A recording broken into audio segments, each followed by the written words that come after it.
we started this collaborative effort with City Sabha, who have been working on this particular trade in Delhi called Feriwalis of a particular a market called the Ghodewali Mandi in Raghubir Nagar. And we looked at a series of things, and it was fascinating. I mean, it was both tragic, but also very fascinating, this whole concept that they were bringing about placemaking. And since we started working together on that, we focused a lot more on the whole issue of different aspects of women street vendors in India and street vending as an occupation and trade. So we wanted to look at it both from the point of view of women's work, but also women's rights, and the question of state and its complicity in sort of and the whole debate between who's an encroacher and what City Sabha calls placemaking. And since then, we've also had several other issues that we've dealt with. So I would like really to jump into introducing our speakers for the moment. And from Cities Sabha, the urban collective that we have been working with, we have Saleha Sapra. Saleha has over 10 years experience in the development sector, and she's a master's in urbanization and development from the LSE. And she's the co-founder of City Sabha, and all of the work that they've done is a collaborative effort. Saleha is representing City Sabha here. Saleha's aims are that she wants to co-create spaces for deliberation and empathy, where policy gets translated into systemic and grassroots action. Our second speaker is the very, very, impactful journalist, one of our favorites, Shreya Raman. Shreya is an independent journalist, data journalist, reporting on gender, health, labor, and public policy. She's based in Bombay and Goa. She splits her time between Bombay and Goa, and her work has been published in The Third Pole, India Spend, of course, BehanBox, Nikkei Asia, Article 14, and Scroll.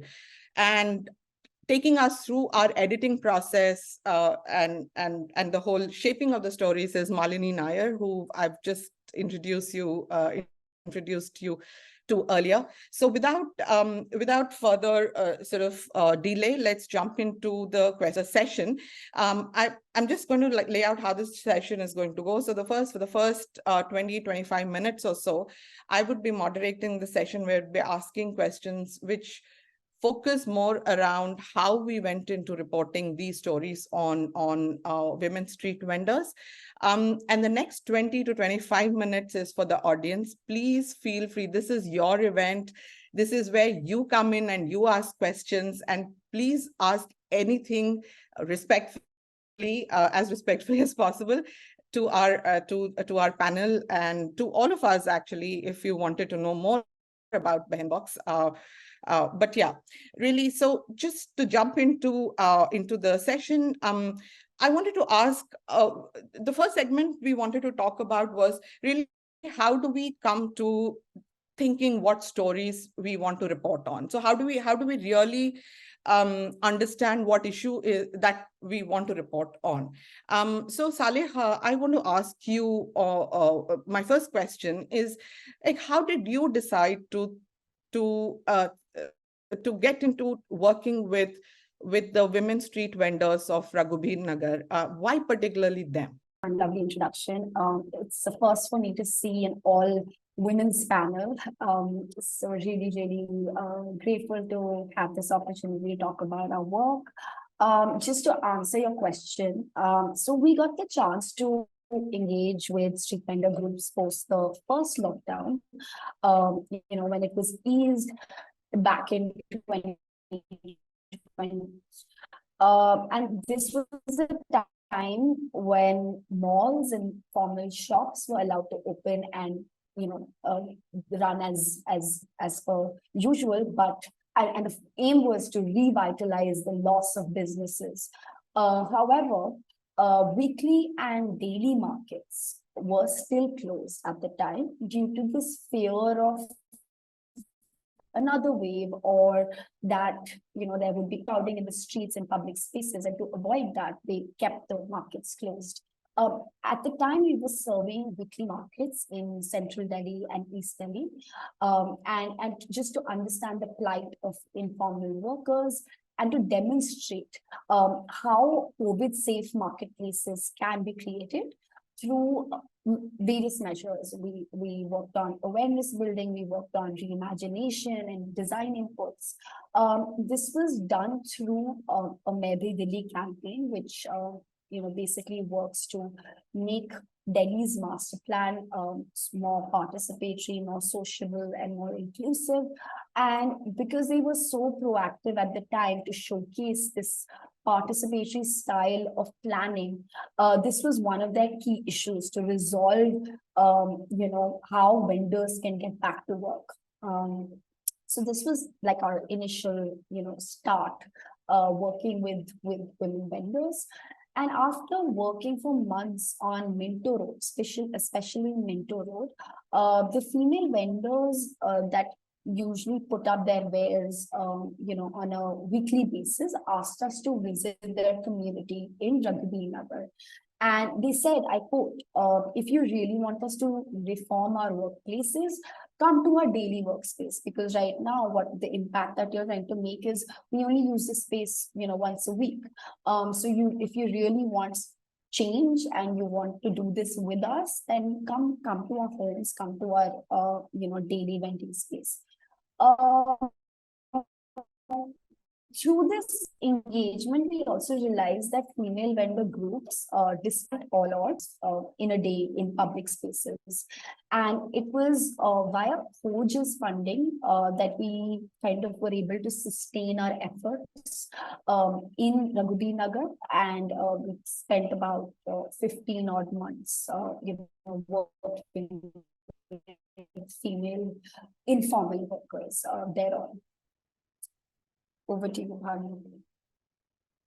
Thank you, Saleha, but for the audience, you really have to read all of the 4 stories that Saleha and City Sabha did for us. It gives you a very rich glimpse into the lives of these female street vendors called Feriwalis, who work, like Saleha was saying, 15 hours a day. Can you imagine 15 hours? My mind blows every time I hear that figure.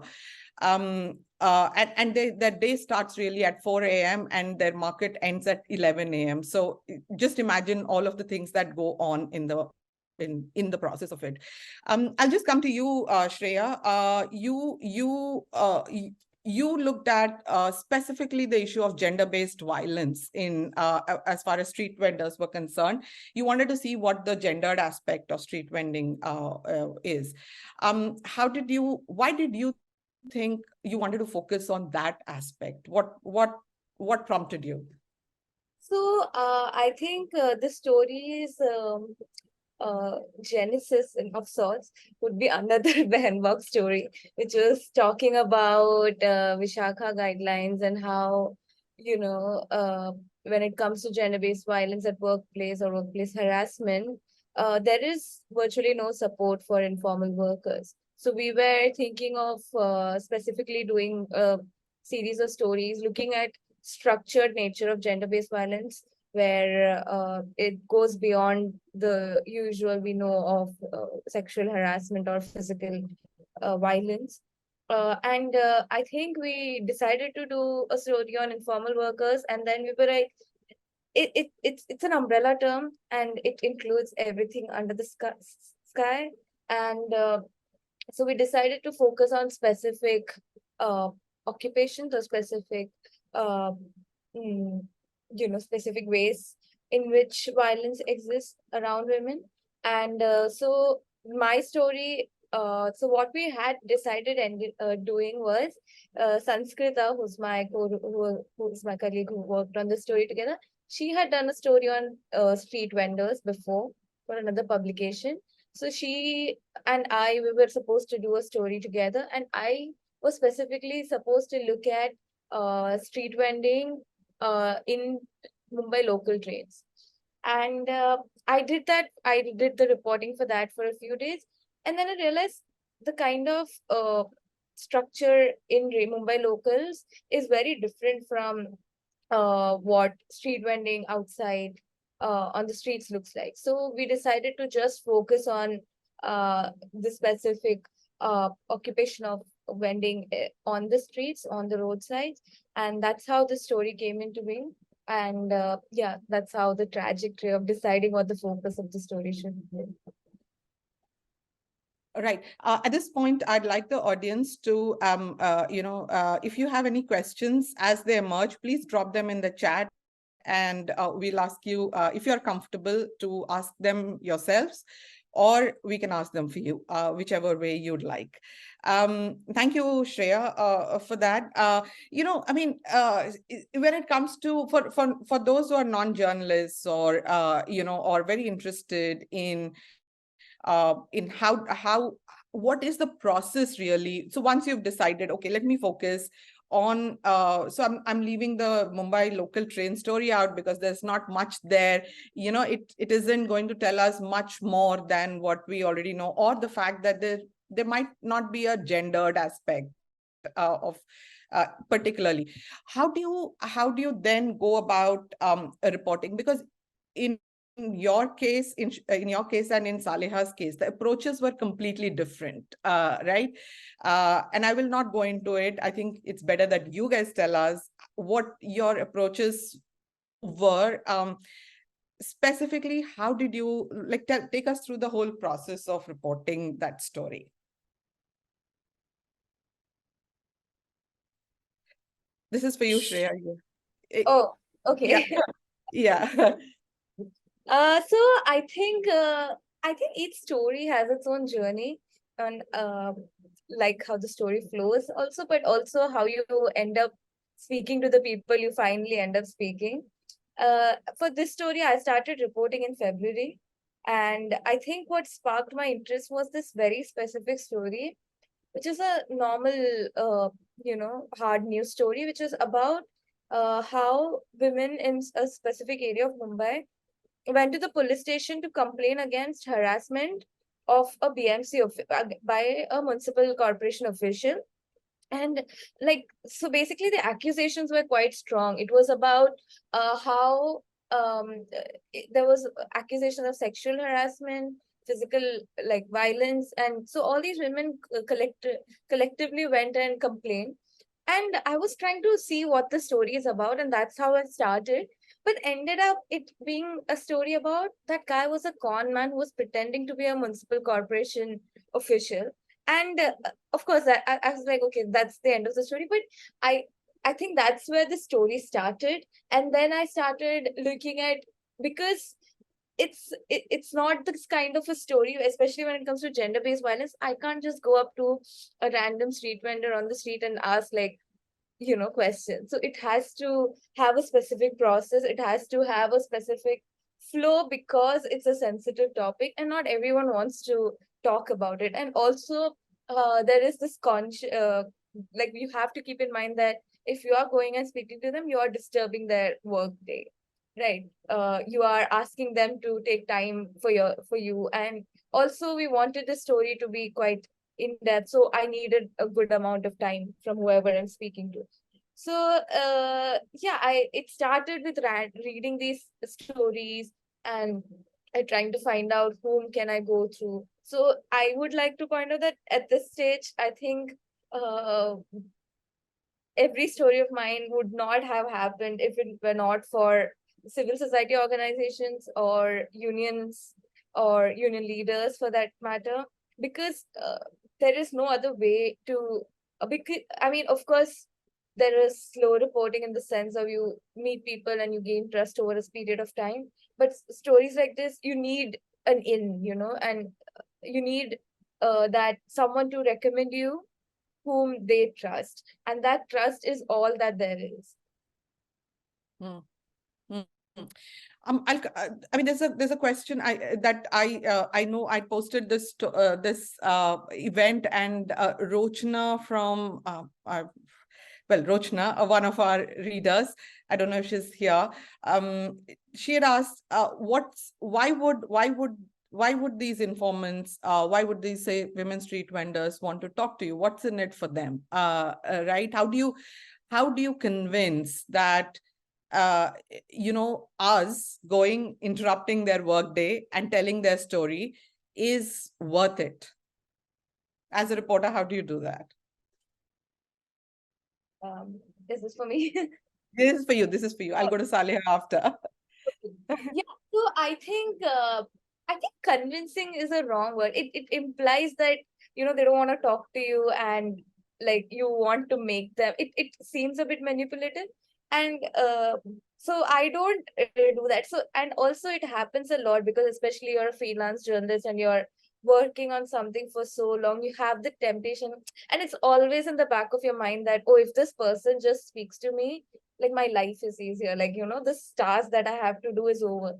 But it's very important to fight that urge, because especially when it comes to sensitive topics like this, when it's like stories that are less sensitive, people are openly talking to you about, especially when I write on economics or finance, or income and labor and things like that. People do want to vent and do want to talk about their frustration.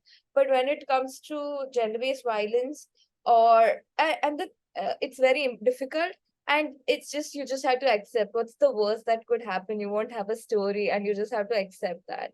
And if someone is not comfortable, or if someone doesn't want to talk to you, it's fine. Like, it's not the end of the world. It's just, the story won't happen. Yeah. Yeah, I think thank you for pointing out the difference between convincing and I think that's a very, very, very important intervention, and something we all should keep in mind, that we are not going in there as a particular set of people who have the power all the time, and then we're talking to people who don't really. And at BehanBox, one of the things we put a lot of emphasis on is that women and gender diverse persons are not victims. They are people of their own age, with their own agency. And if anything that is failing them, it is the state and the systems, whether it's a society. So our spotlight always comes back to those, while these people become the ways in which to highlight those. So Saleha, to you, my question would be, your approach was like completely different. Shreya's was a very investigative process, right? There is a certain methodology to it. Your methodology was more participatory. You went there as a part of a project from which all these stories emerged.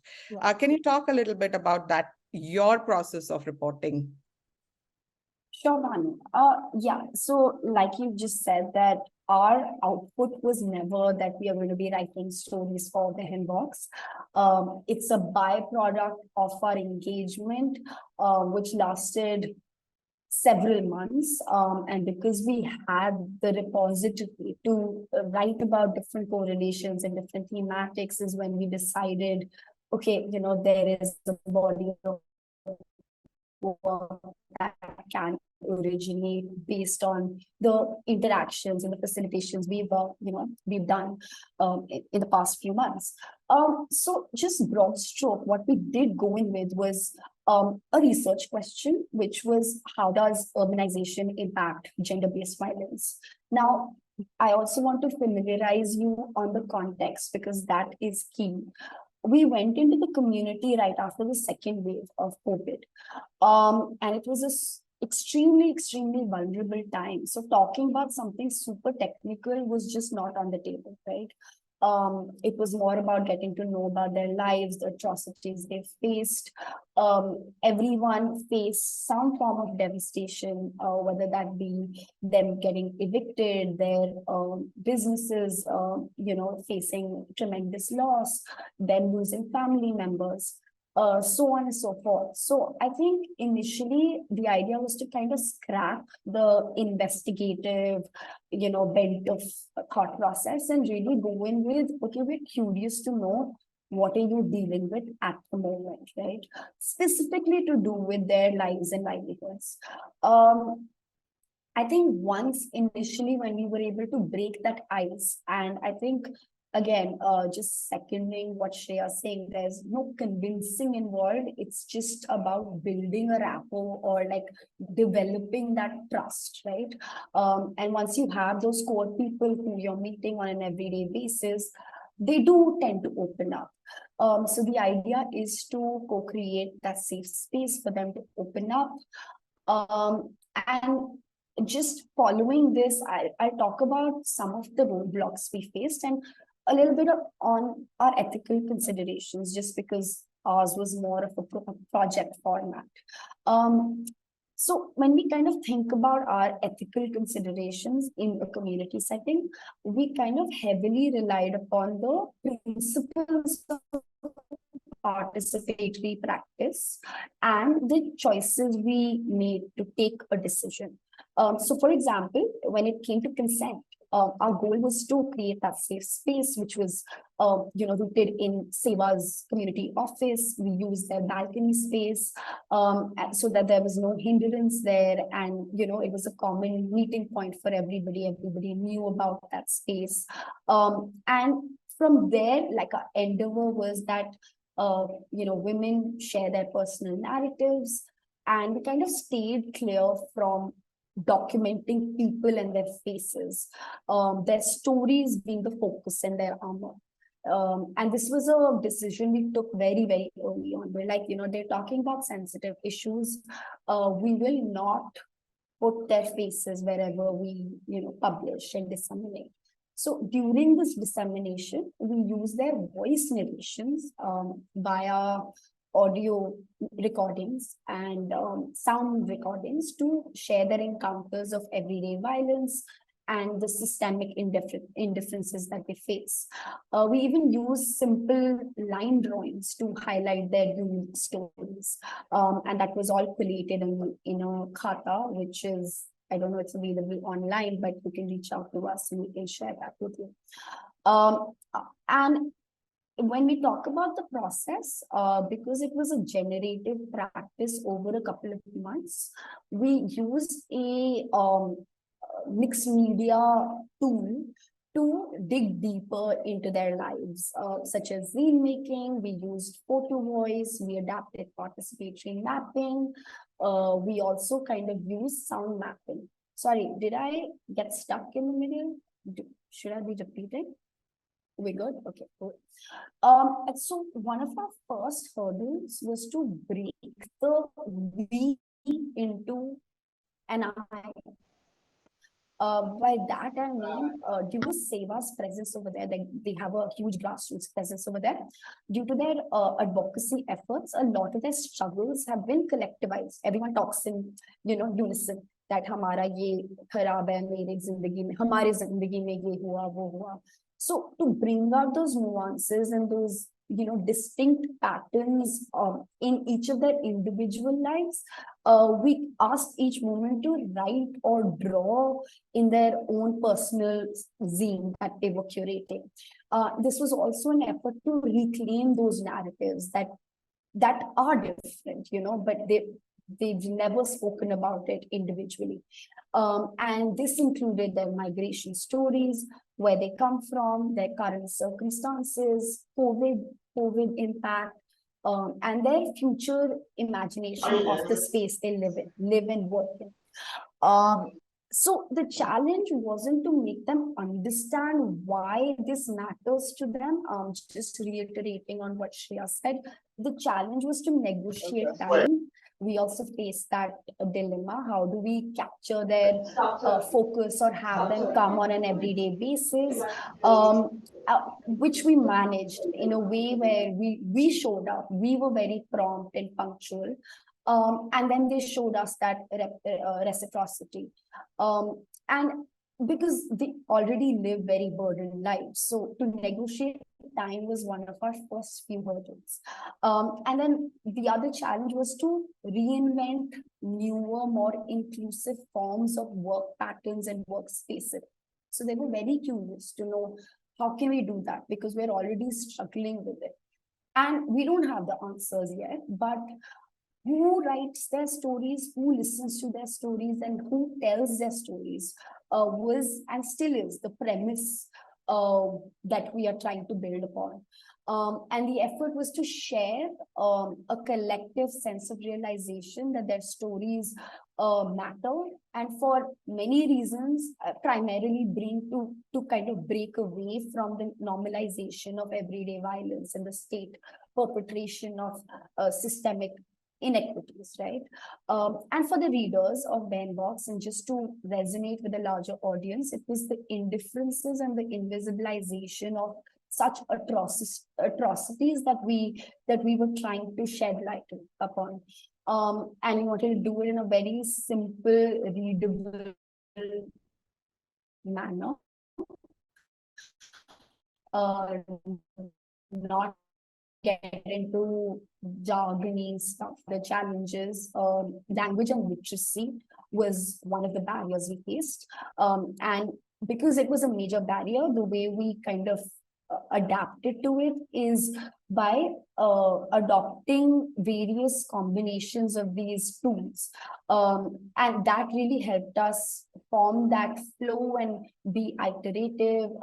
And, just that flexibility really favored us. And, we didn't then stick to any one medium or any one tool. It was a mixed bag of everything. Yeah, that's Thank you for laying it out so in such a detailed manner, Saleha.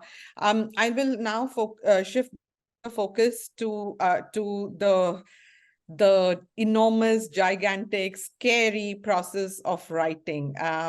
As journalists, all of us struggle with it, and I'm sure many in our audience are particularly interested in the whole writing process. I will just read out Aparna Sanjay's question. It would be great if the speakers could talk a bit about the writing process once the other aspects of reporting get covered. This would have been our next segment, Aparna. So thank you for raising this so early.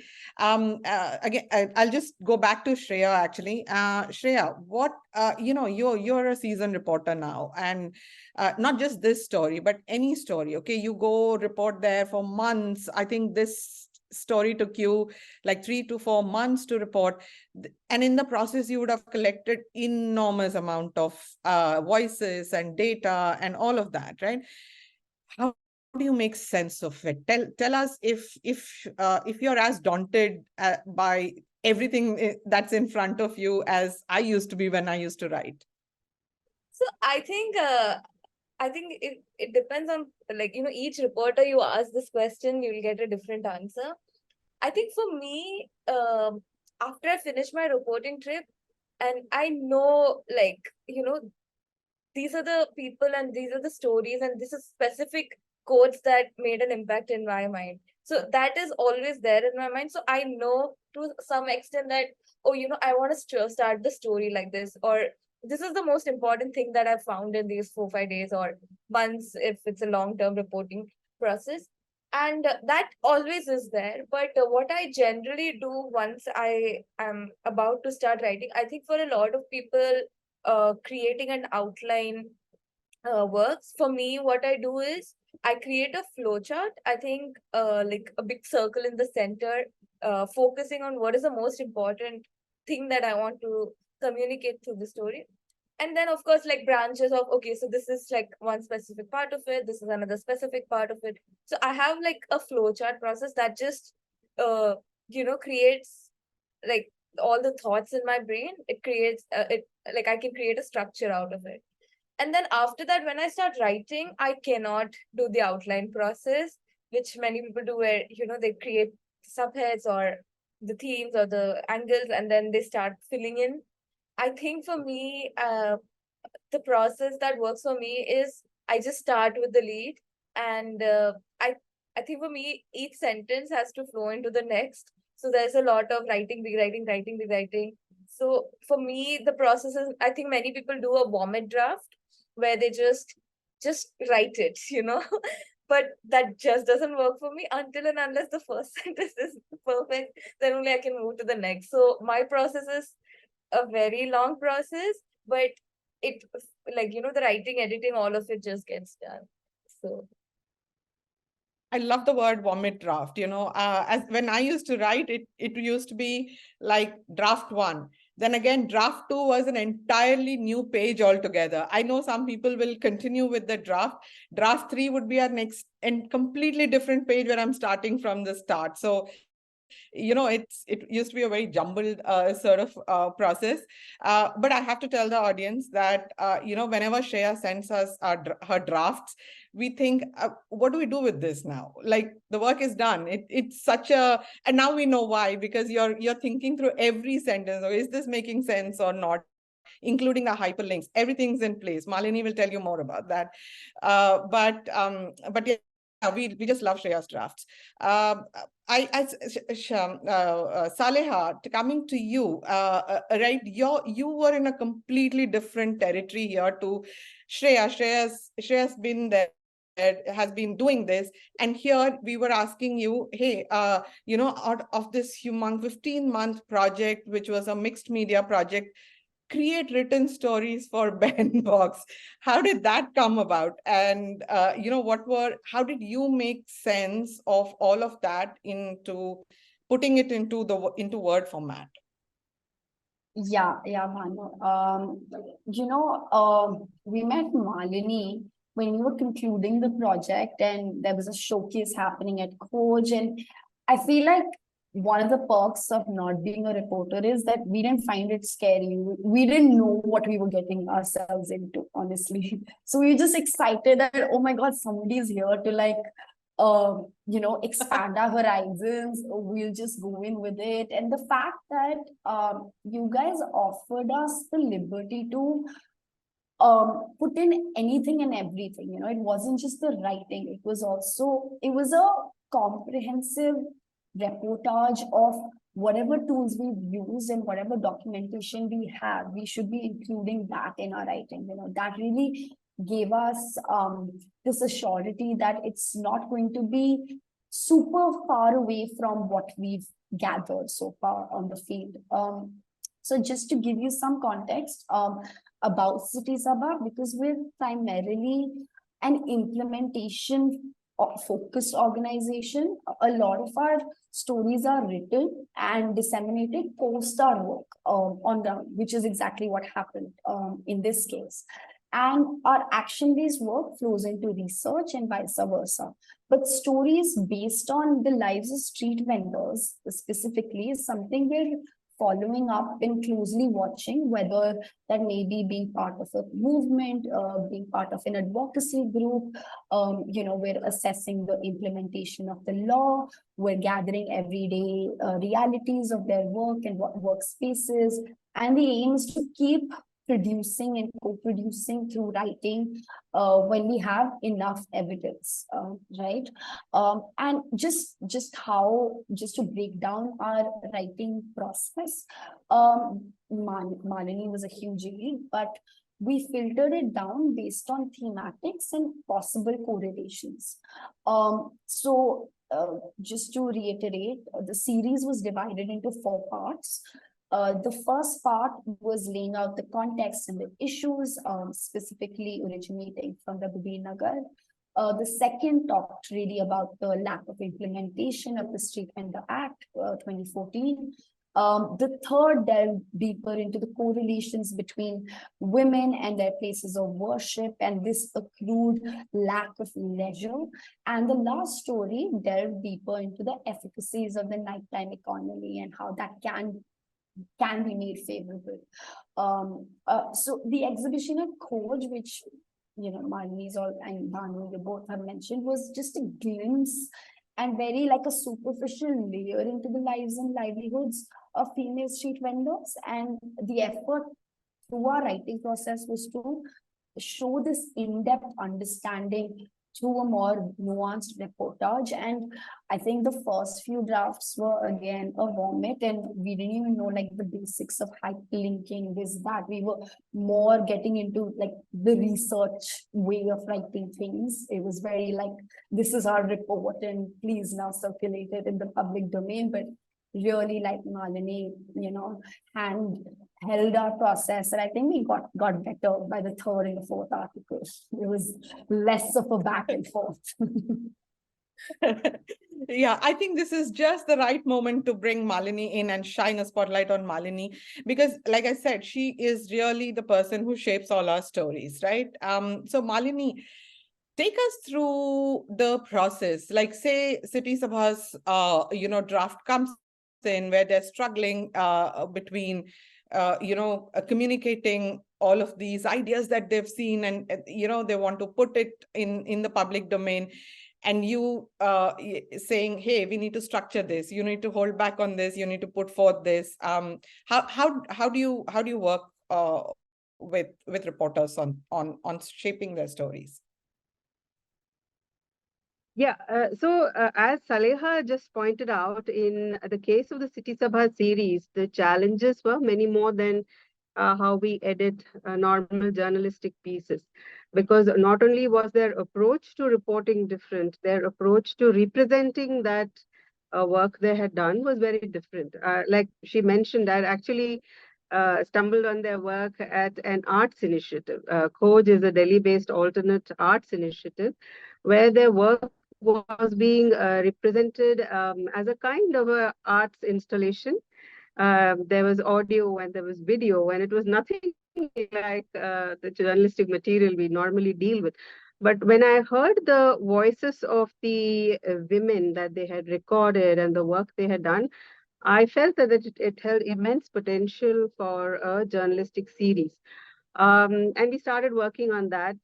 But as Saleha herself pointed out, their writing was very research oriented. And that kind of writing, which is kind of quasi-academic, it's very different from how we do news reports. So in journalism, we basically start with the findings. You go out, you find something, and you lay that out. You put out the facts, you put out the figures, and then you slowly unwind to the context. Whereas in their writing, it started basically with the backgrounding. It unfolded very slowly, gave you the context, the policies, the principles, urban planning, and what we would call the perspective or the nut graph of the stories would come way down into the copy. So the challenge there was to kind of meld their needs in how to tell their stories with ours as a journalistic platform. So we had to work together to kind of collaborate in a manner that we made their work accessible to very lay readers who had no idea, for example, say what the term placemaking means. And at the same time, keeping the core and the heart of their work intact. So I think with City Sabha, that was the biggest challenge. But like Saleha said, after a couple of efforts, I think we finally figured out what we all wanted. So yeah, that is the story with the City Sabha series. Shreya, of course, is a dab hand at reporting, so there wasn't much of a problem there. Yeah. Yeah, thank you, Malini. Basically, why I wanted Malini to chime in with the whole shaping process is because it's not, it's we try to restrict things to or rather there is a certain idea of who can write or who a journalist is, and what we are trying to do at BehanBox is completely also invert that there can be many types of journalists, and people who are not trained journalists can and should also be journalists, and that if we followed a certain methodology, if we followed a certain way of telling a story and deviated but from the modes of the storytelling, but kept the integrity of the story, the methodology, the rigor, the process, and yet be intelligible to the audience, we feel everyone should and can and should write. And please, that's an invitation for anyone who wants to write for us. Yeah, and so at this point, I will open it up for the audience. Please, this is your time. Ask away anything. Just make use of all these brilliant people who are here. I have seen there is a question from Sharda. Sharda, would you like to unmute yourself and ask the question yourself? Great. Thank you. Thank you so much, Bhanupriya, for the for letting me ask. And thank you so much for this wonderful session. In research, usually, because both the speakers were talking about very specific gender violence and sensitive issues like that, my question is, when you approach people asking about, questioning about such very sensitive topics, were there instances where just asking them triggered some trauma in the participants? I'm sure that there could be a lot of instances. So in that case, what are the processes that you have, to mitigate or to address or navigate around these issues? Both the speakers can answer this. Would be great.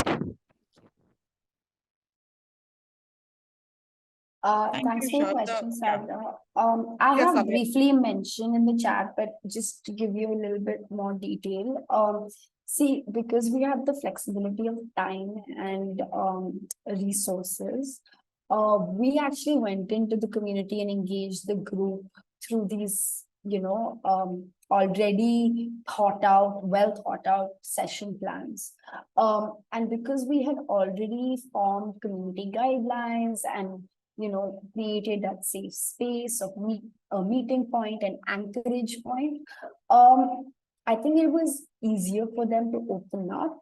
And yes, it does, talking about stories of violence kind of brings back the trauma. There is no questions there. I think it's just about respecting and giving them the space to talk about it without having to judge them. And just in the end, just checking on them and saying, I hope you're okay. If this was too much, apologize, and just treating each and every stakeholder as a human. We kind of once we go in with that agenda into community, we kind of forget that they also have lives, and it's muggy and it's not just about the story. So yeah, I mean, no linear process here. That you're not cracking anything. I think it's just a question of building trust and not judging them. Shreya, also in relation to that, I think a question that would pop up also is a reporter's own feelings and trauma, right? I mean, we often overlook that.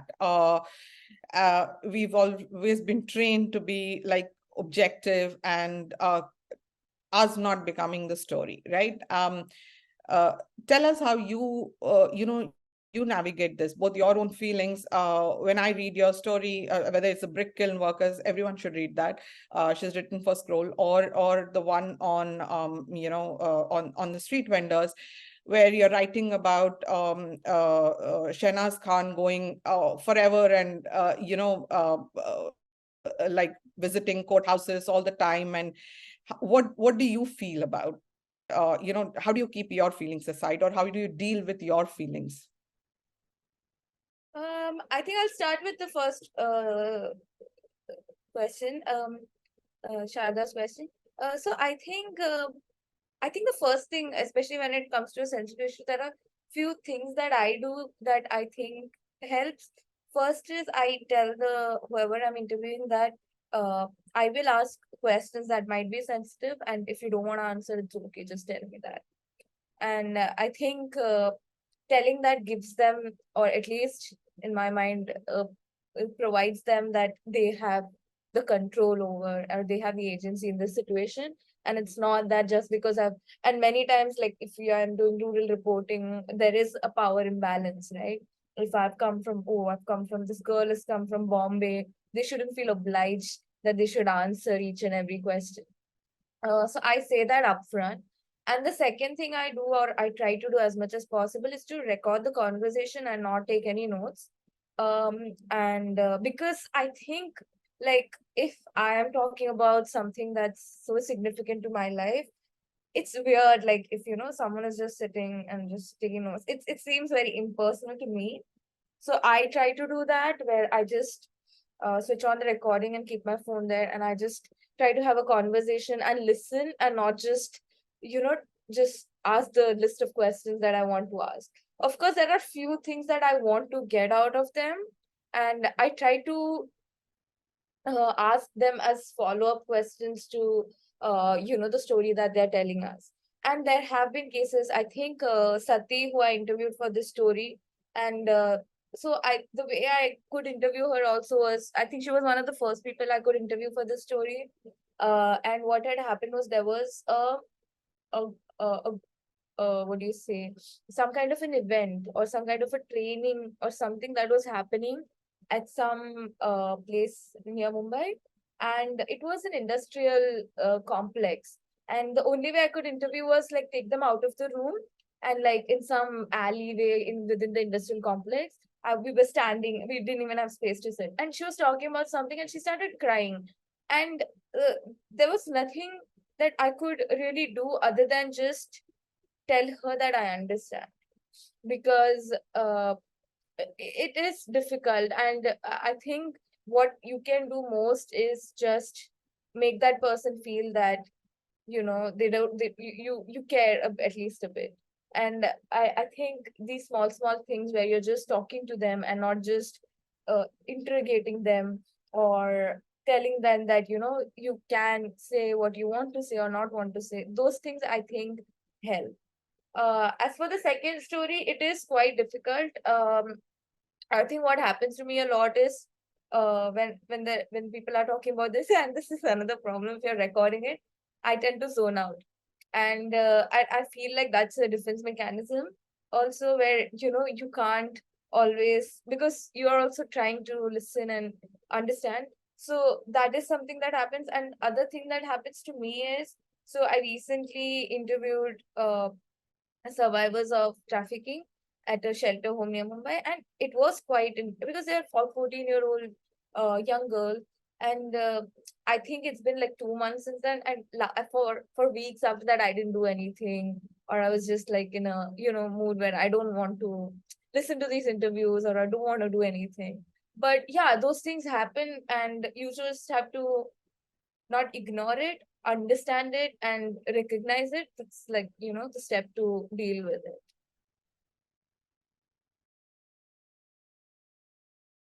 Yeah, thank you. I think, yeah, it's like I recently got an email from a reporter who was supposed to send us a story, and she said, with everything that's going on in the country, I just couldn't deal with all of that, and I hope you will forgive me, because as reporters, we are not supposed to have this. And I said to her that not really. We are also humans. We also get affected by things, and I wish there were better support systems for us to collectively also deal with this. I think this is a question I'm going to come to later, but please, anyone else, if you'd like to ask a question, raise your hand and ask away. I just wanted to double down on what Shreya said about power imbalances, however humbly you're dressed going into a community, even that pen and piece of paper, it really puts you in a spotlight. Or like you carrying your phone or a camera, it puts you in a spotlight, and there is that stark power difference. So we just have to be cognizant of that. And I think just zooming into talking about questions and building that conversation, it's always helpful to start with broad stroke themes rather than it being pointed questions, and letting the speaker take whatever track they want to, and then prompting them to, whatever your story is, prompting them to kind of zoom into that. So just to give you an example, like we wanted to talk about their work patterns and their everyday realities, and the uniqueness was that they start working at 4 a.m. in the night, and we wanted to understand, because we couldn't visit the community at night, we wanted to extract as much information from their lens, what is Raghuveer Nagar at night, right? So we started with this question of aapke kya, आपका रोज का दिन कैसा लगता है, and they would take any track, but yes, eventually it would then land to, okay, रात को यहाँ पे khatra hai, and we fear the streets, and we fear, and that's where you get your, your bite. Feel very transactional saying that, but yes, like, you can start off very broad, and then you can prompt them to kind of give you those certain things that you're looking for. Yeah, absolutely. Absolutely. Oh, Subiksha, yes, please, if you would like to unmute and ask a question, please do so. Hi, yes, thank you so much for this amazing session. And I used to be a journalist and I'm, studying at the moment. But I did have times where I would talk to people for a story and then immediately cutting off that sort of relationship was always like, I don't know how I could not make sense of it, and I still struggle with that. So I wonder how, especially Saleha and Shreya do like long-term stuff. I mean, 4 months is pretty, long-term for a reporter. So how do you sort of, deal with relationships post a story is done? Do you keep in touch or anything like that?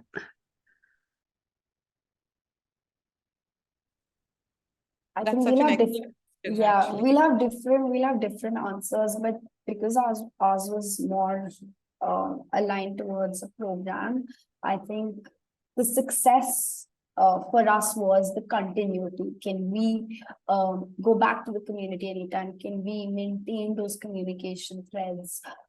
Things like that. And yes, you're absolutely right that you can't speak about weighty topics and then just, leave it once the job is done, right?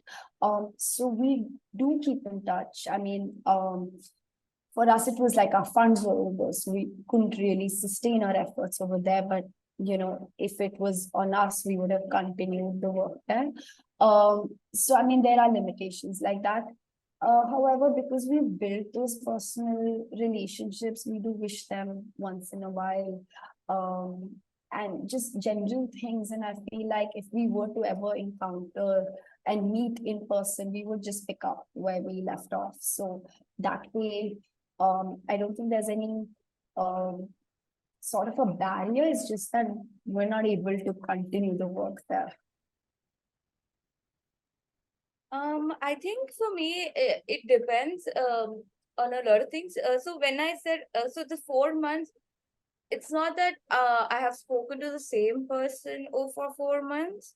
I think I think in the story, if you talk about Shehnaz, I think of the 4 months, 3 months of my time went down in just tracking her down, because the person that I spoke to first told me about this situation and what happened after the police violation, and how he sent an email to the commissioner, etc., and that's how I found out about the story.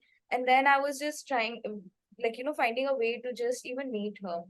But what was happening was the number the union person had was not working. So I randomly one day, that's what I was told, to give that person's reference and go and speak to her. So I met her over 2-3 times, but that was all in a span of month and a half. And I had her new phone number also. And so it was not that I was continuously speaking to her for 4 months, but I think what I tend to do after I spoke to everyone is I give my number if I've spoken to on the phone or whatever, and I said that if you need anything, call me. So that's what I do, but it's not really a situation where I speak to them often after the story is over. Vandana has a very interesting question. Well, it's a request, really. Vandana, would you like to unmute and ask? Yeah, hi. Thanks to this very kind of very, very deeply feminist way of,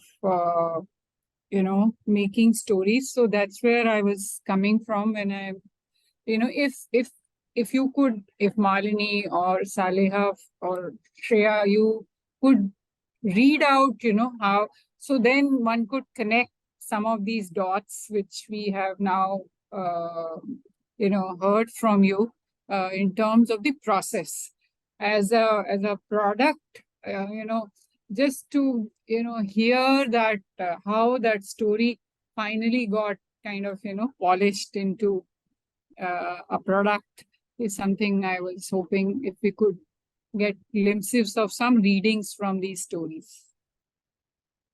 Thanks. Thank you, Vandana. I am, I think you make a very, very important point of, of feminist sort of process of developing the story. Unfortunately, I don't think we have time to look for, and we weren't really prepared for this, but it's something I think for us to take forward for our next interaction like this, because we are planning this as a monthly event where we invite people into our newsroom and talk about different stories that we produce, and maybe we can take that as a cue, and a very excellent one, actually, so we'll do that. But when I was actually going through all of these stories in the morning, and I just made one verbatim note for myself, and probably I'll read that out, which is pretty evocative. And this is from Saleha's and City Sabha story, which says, everyday act of placemaking becomes a brave retort to the threats posed to their livelihoods. It offers a way to reclaim their position through a complex network of actors. This is the only thing I wrote down, because it seemed like such an important point about how women street vendors are, well, the system fails them.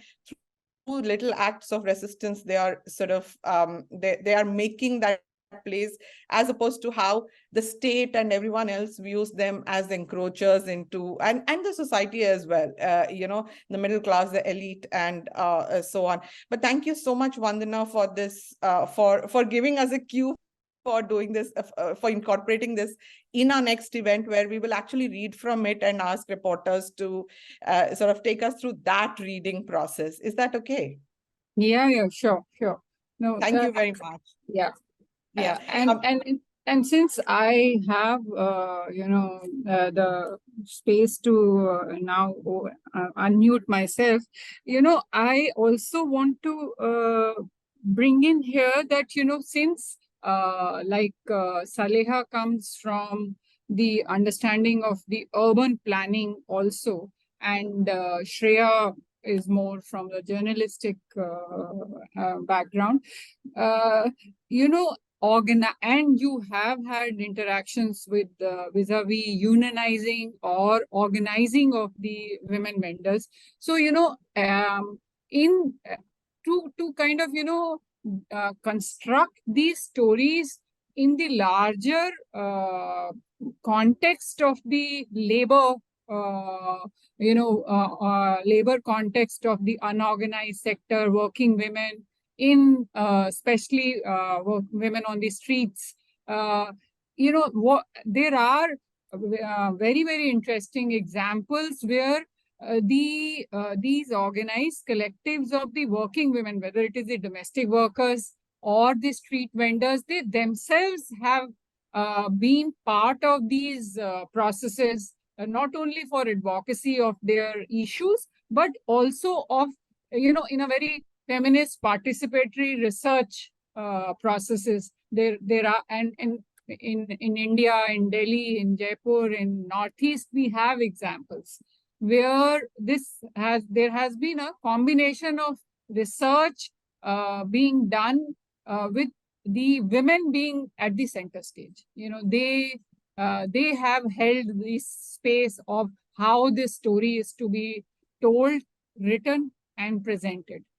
So, so that's something which I also thought that, maybe we could share.